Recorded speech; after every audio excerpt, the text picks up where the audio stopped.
கண்ணியத்திற்குரிய பெரியோர்களே, சகோதரர்களே, அல்லாஹுவின் அருளால் முழு உலகத்திலிருந்தும் மக்கள் சாறை சாறையாக ஹஜ்ஜி என்ற அந்த புனித அமலை மேற்கொள்வதற்காக வேண்டி ஹாஜிகள் தங்களது சொந்த ஊரிலிருந்து, தங்களது சொந்த நாட்டிலிருந்து புறப்பட்டு சென்று கொண்டே இருக்கிறார்கள். சங்கை குறித்தானவர்களே, ஒவ்வொரு முஃமினுடைய கடைசி ஆசை, என்னுடைய வாழ்க்கையில் நான் ஒரு தடவையாவது அந்த புனித இடத்திற்கு சென்று விட வேண்டும், அந்த புனித இல்லத்தை கண்ணார ஒரு தடவையாவது பார்த்து விட வேண்டும் என்பது ஒவ்வொரு முஃமினுடைய ஆசையாக இருந்து கொண்டிருக்கிறது. சங்கையானவர்களே, இது பொருள் சார்ந்த விஷயம் அல்ல. மார்க்கம் சொல்லுகிறது, எவரிடத்தில் செல்வ வசதி இருக்கிறதோ அவர் அந்த அமலை செய்வது அவரின் மீது கட்டாயம் என்று சொல்லுகிறது. ஆனால் நிதர்சனத்தை நாம் பார்த்தோமே என்று சொன்னால், செல்வந்தர்கள் யாரும் அந்த அமலை செய்வது கிடையாது. ஏழைகள், சாதாரண உலகத்துடைய விஷயங்களை மேற்கொள்பவர்கள் தான் அதிகமான நபர்கள் அந்த ஹஜ்ஜுக்காக வேண்டி சென்று கொண்டிருக்கிறார்கள். காரணம், இது வெறும் பொருள் சம்பந்தப்பட்ட ஒரு அமல் அல்ல, உள்ளத்தினுடைய ஆசையும் ஆர்வமும். வெளிரங்கத்தில் அவருக்கு அவருடைய எல்லா சூழ்நிலைகளும் பாதகமாக இருந்தாலும் உள்ளத்தால் அவர் ஆசைப்படுகிறார் என்று சொன்னால் அல்லாஹ் தஆலா அந்த பாக்கியத்தை அவருக்கு தரக்கூடியவனாக இருக்கிறார். சங்கையானவர்களே, ஹஜ்ஜுடைய இந்த காலம், எனவே நாமும் ஆசை கொள்ள வேண்டும் இந்த அமலை செய்வதற்கு. ஹுசைன் அஹ்மத் மதனி ரஹ்மத்துல்லாஹி அலைஹி என்ற ஒரு பெரும் ஆலிம், இந்தியாவில் டெல்லியை சார்ந்தவர்கள், தாருல் உலூம் தேவபந்தில் பல்லாண்டுகள் ஆசிரியராக பணிபுரிந்தவர்கள். அவர்கள் 18 வருடங்கள் மக்கா முக்கர்ரமாவில் தங்கி இருந்தார்கள். அங்கு நடைபெற்றுக் கொண்டிருக்கிற ஒரு மதரசாவில் உஸ்தாதாக பணியாற்றினார்கள். அந்த 12 வருடங்களும் அவர்கள் ஹஜ்ஜு செய்தார்களாம். ஆனால் அந்த 18 ஆண்டுகளுக்கு பிறகு அவர்கள் இந்தியாவுக்கு திரும்பி வந்து விடுகிறார்கள். ஒவ்வொரு ஹஜ்ஜுடைய காலத்திலும் ஹாஜிகள் ஹஜ்ஜுக்கு செல்வதை பார்த்து அவர்கள் இவ்வளவு அழுவார்கள், வருத்தப்படுவார்கள். எனக்கு இந்த வருடம் இந்த பாக்கியம் கிடைக்கவில்லையே என்று அழுவார்களாம். 18 வருடம் தொடர்ந்து ஹஜ்ஜு செய்தவர்கள். ஆனாலும் அந்த ஆசை அவர்களுக்கு போதும் என்ற அந்த மன நிறைவை தரவில்லை. இந்த வருடமும் நாம் சென்றிருக்கலாமே, வாய்ப்பை அல்லாஹ் தரவில்லையே என்று வருத்தப்படுவார்கள் என்று அவர்களினுடைய வாழ்க்கை சரிதையில் எழுதப்படுகிறது. எனவே சங்கையானவர்களே, அப்படிப்பட்ட உன்னதமான ஒரு அமல் தான் இந்த ஹஜ்ஜுடைய அமல். அதற்காக வேண்டி ஹாஜிகள் ஹஜ்ஜுக்கு செல்கிறார்கள். ஊரில் இருப்பவர்கள் ஒவ்வொருவரும் அந்த அமலை என்னுடைய வாழ்க்கையில் ஒரு தடவையாவது நான் செய்துவிட வேண்டும் என்ற அந்த ஆசையையும் ஆர்வத்தையும் கொள்ள வேண்டும். அல்லாஹ்விடத்தில் அதிகம் துஆ செய்ய வேண்டும். நபி ஸல்லல்லாஹு அலைஹி வஸல்லம் அவர்கள் செய்த ஒரு துஆ, அல்லாஹும்ம ர்ஸுக்னா ஹஜ்ஜ பைத்திகல் ஹரம். யா அல்லாஹ், அந்த புனித ஹரம், அந்த மக்காவை, அந்த காபத்துல்லாவை ஜியாரத் செய்யக்கூடிய பாக்கியத்தை எனக்கு தருவாயாக என்று துஆ செய்தார்கள். எனவே சங்கையானவர்களே, அப்படிப்பட்ட ஒரு புனித இல்லம் தான் அது. அல்லாஹ் தஆலா குர்ஆனில் சொல்லுகிறான், இன்ன அவ்வல பைத்தின், அதுதான் முதல் இல்லம். இந்த உலகத்தில் முதலாக கட்டப்பட்ட இறை இல்லம் அதுதான். நாசி, மக்களுக்காக வேண்டி அது அமைக்கப்பட்டது. முபாரக்கன், பரக்கத் பொருந்திய மக்கா என்று சொல்லப்படக்கூடிய மக்கா நகரில் தான் அது அமைந்திருக்கிறது என்று அல்லாஹ் தஆலா சொல்லி காட்டுகிறான். முழு உலக மக்களுக்கும் அது நேர்வழியின் கேந்திரமாக இருக்கிறது என்று அல்லாஹ் தஆலா சொல்லி காட்டுகிறார். எனவேதான் சங்கையானவர்களே, ஒரு மனிதன் மற்ற எத்தனை அமல்கள் செய்தாலும் அந்த ஹஜ்ஜுடைய அமலுக்கு ஈடான ஒரு அமல் என்பது வேறு எதுவுமே கிடையாது. இந்த காபத்துல்லாவை நேரா போய் பார்க்கையில அந்த காட்சியும், அந்த நேரத்தில் ஒவ்வொரு மனிதனுக்கும் ஏற்படுகிற அந்த மன உருக்கம் என்பதும் அவைகளை வார்த்தைகளால் வர்ணிக்க முடியாது. கேட்பவர்களும் அதை உணர முடியாது. அங்கு சென்றால்தான் அதை உணர்ந்து கொள்ள முடியும். அப்படிப்பட்ட ஒரு தாற்பயமிக்க ஒரு அமல் தான் அந்த காபத்துல்லாவை தவாப் செய்வது என்ற ஒரு அமல். எனவே நாமும் நம்முடைய உள்ளத்தில் ஆசை கொள்ள வேண்டும்.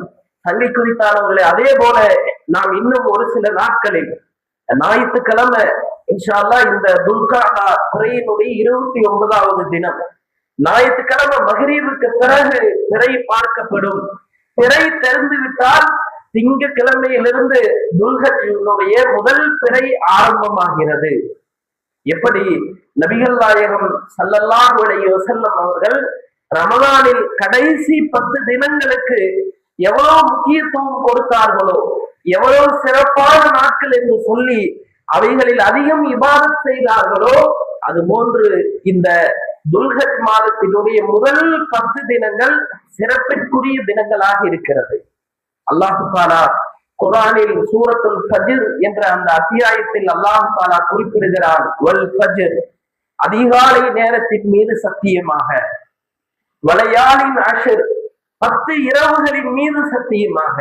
இந்த 10 இரவுகள் என்றால் எது என்று உலமாக்கல் கிதாபுகளில் விளக்கம் சொல்லுகிற போது 2 கருத்துக்களை இங்கு பதிவு செய்கிறார்கள். ஒன்று, ரமலானுடைய கடைசி 10 தினங்களை இந்த வசனம் குறிக்கிறது.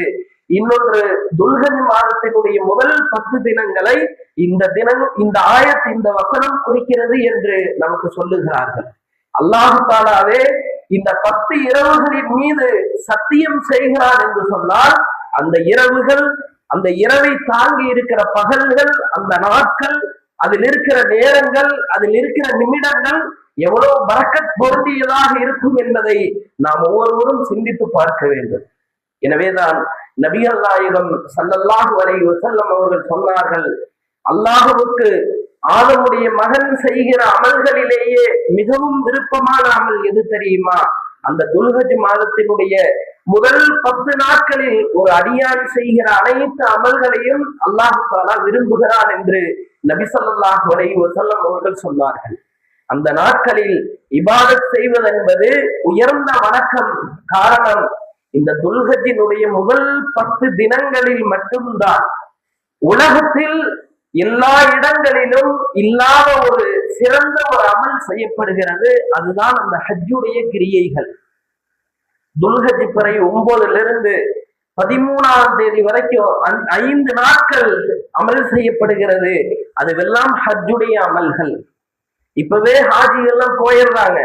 ஆனா இப்ப அவங்களுக்கு வேலை என்னன்னா, நஃபிலான தவாப் செய்வாங்க, அங்க இமாம் ஜமாத்தோடு தொழுவாங்க. ஹஜ்ஜுடைய அந்த அமல்கள் என்பது துல்ஹஜ் மாதத்தினுடைய இந்த 5 நாட்களில் தான். அந்த பிறை 9லிருந்து 13 வரைக்கும் அவங்க செய்யற அந்த 5 நாட்களில் செய்கிற அமல்கள் தான் ஹஜ்ஜுடைய அமல்கள். அதுலதான் அரஃபாவுல தங்குவாங்க. அரஃபாவுல தங்குறது பரந்து. ஒரு ஹாஜி ஹஜ்ஜுக்கு போறாரு, ஆனா அரஃபாவுல தங்கல அப்படின்னா அவருடைய ஹஜ்ஜு முழுமையாக அடையாது, அவர் குறை செய்து விட்டார். அந்த இதுலதான் தவாஃப் அப்பதான் ஆரம்பிக்கும். உண்மையான ஹஜ்ஜுடைய அந்த தவாஃபுகள் ஆரம்பிக்கும். குர்பானி என்ற அந்த அமல் அங்குதான் செய்யப்படும். மொட்டை அடிக்கிறது என்ற அந்த அமல் அங்குதான் நடைபெறும். எனவே சங்கியானவர்களே, முழு உலகிலும் எந்த இடத்திலும் இல்லாத சிறப்பு வாய்ந்த அந்த அமல்கள் மக்கா மதீனா என்ற அந்த புனிதம் வாய்ந்த அந்த இடங்களில் செய்யப்படுகிறது. எனவேதான் இந்த முதல் 10 நாட்கள் சிறப்பு வாய்ந்த நாட்களாக இருந்து கொண்டிருக்கிறது. அதனால முடிந்தவர்கள் நோன்பு வைக்க முடிந்தவர்கள் நோன்பு வைக்கலாம். ரொம்ப சிரமம் எடுக்கணும் இல்லை, நஃபிலான நோன்பு. தினம் வைக்க முடியல, ஒரு நாள் விட்டு ஒரு நாள், அல்லது அந்த 10 நாட்களில் எத்தனை நாட்கள் நோன்பு வைக்க முடியுமோ என்ன செய்யறது, அத்தனை நாட்கள் நோன்பு வைக்கிறது. அதே போல இரவுடைய நேரங்கள் இருக்கிறது.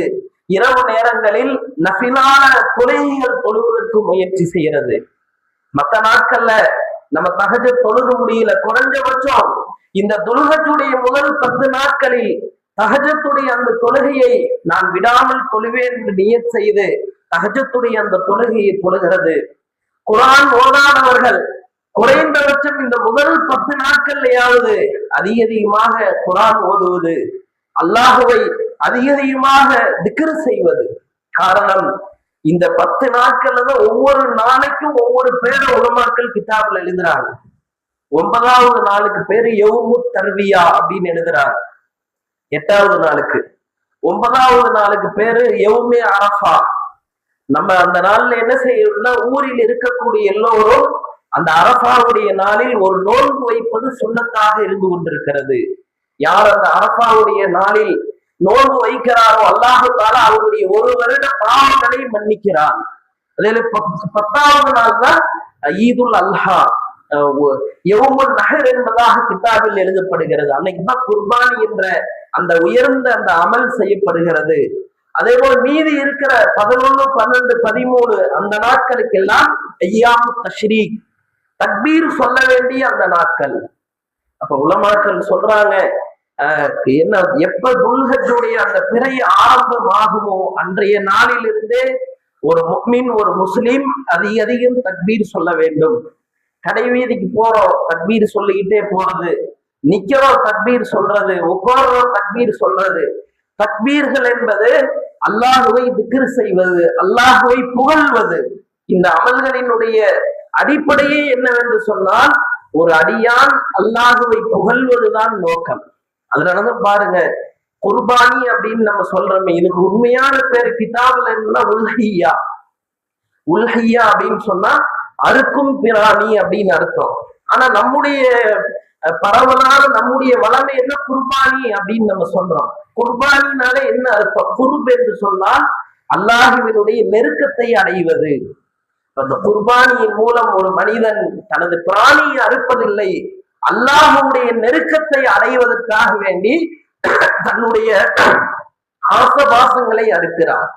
ஷஹவத் என்று சொல்லப்படக்கூடிய மனோ இச்சைகளை அறுக்கிறார்.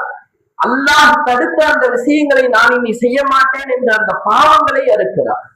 அந்த குர்பானி அப்படிங்கிற அதுக்கு அர்த்தமே என்னன்னா அல்லாஹுடைய நெருக்கம் தான். எனவே சங்கையானவர்களே, இந்த அமல்களினுடைய தாற்பயமே என்னவென்றால் அல்லாஹுடைய நெருக்கத்தை அடைவது. அதனால முதல்ல நம்ம செய்ய வேண்டிய விஷயம், துல்ஹஜ்ஜுடைய அந்த பிறை தெரிய ஆரம்பிச்சிருச்சு அப்படின்னா, தெரிஞ்சிருச்சுன்னு சொன்னா அன்னையிலிருந்து நம்ம ஈதுல் அல்ஹாவுடைய அந்த 10வது தினம் வரை அதிகம் தக்பீர் சொல்லிக்கொண்டே இருக்க வேண்டும். எல்லா இடத்துலையும் தக்பீர் சொல்றது, ஆண்களும் தக்பீர் சொல்ல வேண்டும், பெண்களும் தக்பீர் சொல்ல வேண்டும். குர்பானி பிராணியை பார்க்கிறோம், ஆட்டை பார்க்கிறோம், தக்பீர் சொல்றது. குர்பானி பிராணி மாட்டை பார்க்கிறோம், தக்பீர் சொல்வது. இது உன்னதமான ஒரு அமலாக இருந்து கொண்டிருக்கிறது. அதே போல 2வது விஷயம், யாரெல்லாம் குர்பானி கொடுக்கிறதுக்கு நியத் செஞ்சிருக்கிறோமோ, துல்ஹஜ் முதல் பிறை ஆரம்பமாகிவிட்டால் முதல் நாளிலிருந்து, துல்ஹஜ் முதல் நாளிலிருந்து தனது குர்பானி பிராணியை அறுக்கும் வரை யாரு குர்பானி கொடுக்கணும்னு சொல்லி நியத் செஞ்சிருக்கிறாரோ அவர் தனது உடம்பில் இருக்கிற நகங்கள், முடிகளை அகற்றக்கூடாது. அதனால என்ன செய்யும்? முடி வெட்டுறது, தாடியை ஒதுக்கிறது, மீசையை ஒதுக்கிறது, நகம் வெட்டுறது, எந்த அமலையும் செய்யக்கூடாது. காரணம், இது ஒரு தியாகத்துக்கு பிறகு செய்ய வேண்டிய ஒரு அமல். அதனால நம்மள நாமளே அல்லாஹ்வுக்கு முன்பாக என்ன செய்யணும்? தியாகத்துல போறதுதான் இந்த விஷயம். அதனால யாரு குர்பானியுடைய அந்த நியத் செஞ்சிருக்கிறோமோ அவங்க என்ன செய்யணும்? முதல் நாளிலிருந்து அந்த குர்பானி பிராணியை அறுக்கும் வரை தங்களது உடம்பில் இருக்கிற எந்த பகுதியிலும் முடிகளையோ நகங்களையோ அகற்றக்கூடாது. இது ஒரு சுன்னத்தாக இருந்து கொண்டிருக்கிறது.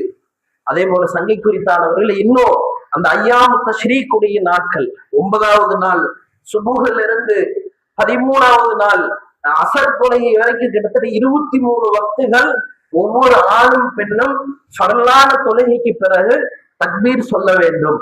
இது ஒரு உன்னதமான ஒரு அமல். இன்ஷா அல்லாஹ் அடுத்தடுத்த வாரங்கள்ல ஜும்மா இருக்குது, அந்த விஷயங்களை மீண்டும் நினைவூட்டப்படும். அப்ப நாம இன்னை செய்ய வேண்டிய என்ன, ஞாயிற்றுக்கிழமை மக்ரீபுல பிறை பார்க்கப்படும். பிறை தெரிந்து விட்டால் அன்றிலிருந்து செய்ய வேண்டிய அமல், குர்பானி கொடுக்கிற யார் நியத் செஞ்சிருக்கிறோமோ அவங்க முடி நகங்களை சுத்தம் பண்ணக்கூடாது, அதிகமாக தக்பீர் சொல்ல வேண்டும், நபிலான வணக்கங்களை அதிகமாக நோட்பதற்கு, அதிகமாக செய்வதற்கு முயற்சி செய்வது.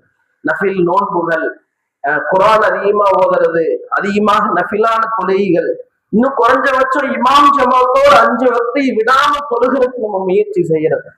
மற்ற சமயங்கள்ல பல காரணங்களால நம்மளால 5 வக்து தொழுகையை தொழ முடியாம போயிருக்கு. குறைஞ்சபட்சம் இந்த 10 நாட்களிலாவது இமாம் ஜமாத்தோடு பள்ளிவாசலுக்கு வந்து தொழுகிறதுக்கு நம்ம முயற்சி செய்யறது. எனவே சங்கையாளர்களே, இந்த முதல் 10 நாட்கள் அவ்வளவு சிறப்பிற்குரிய ஒரு நாட்களாக இருந்து கொண்டிருக்கிறது. எனவே நாம் இந்த முதல் 10 நாட்களை நல் அமல்களில் அதிகமாக செய்வதற்கு முயற்சி செய்ய வேண்டும்.